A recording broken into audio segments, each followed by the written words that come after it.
Hello and welcome back. Today I want to talk about one of my favorite subjects, which is creativity, and in particular, spiritually guided creativity. And by this I mean doing creative work with guidance from spiritual sources, which might be received through your intuition, your intuitive senses, and what you might call your artistic senses, like your sense of beauty and wonder.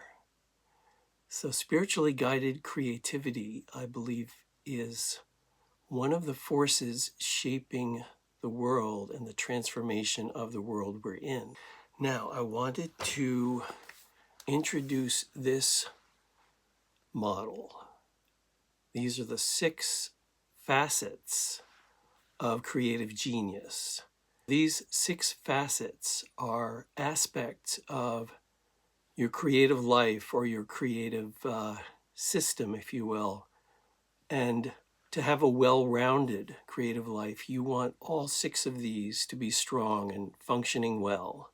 Let me quickly introduce these 6 facets. So they start at the top with vision.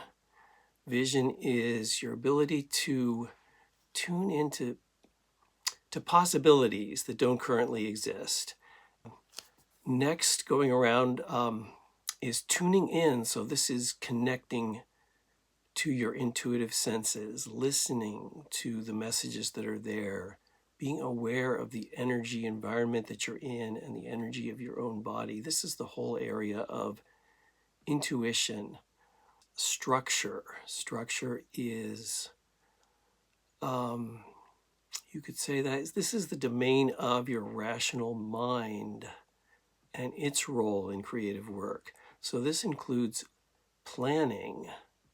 It includes design works. You might make a sketch before you do the oil painting. In music, you can write out a detailed orchestral score before you call in the musicians, and all sorts of things that fall under planning and preparation.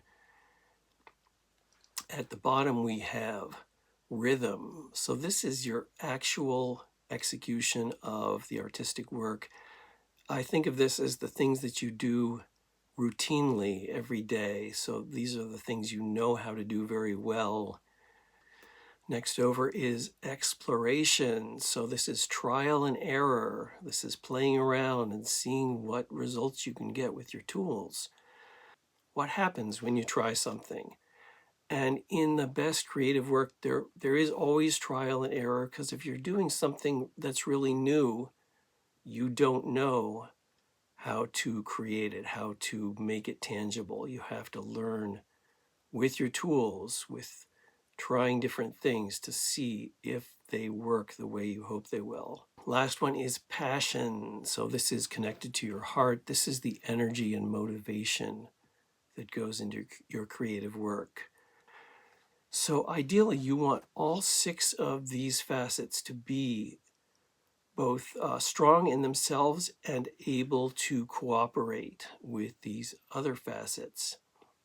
But what I want to do now is just a quick card reading. I'm going to roll the die. We're going to pick one of the facets. So vision is 1, passion is 6, and we'll see what number we get. We get number 3, which is structure. We're going to turn to the cards and get a message about structure. So I'm going to start with one card from the Tree Keeper's Oracle, and this is a very beautiful oracle deck. It's written by Angie Solins, and it has artwork by Stephanie Law. Stephanie is a brilliant watercolor artist.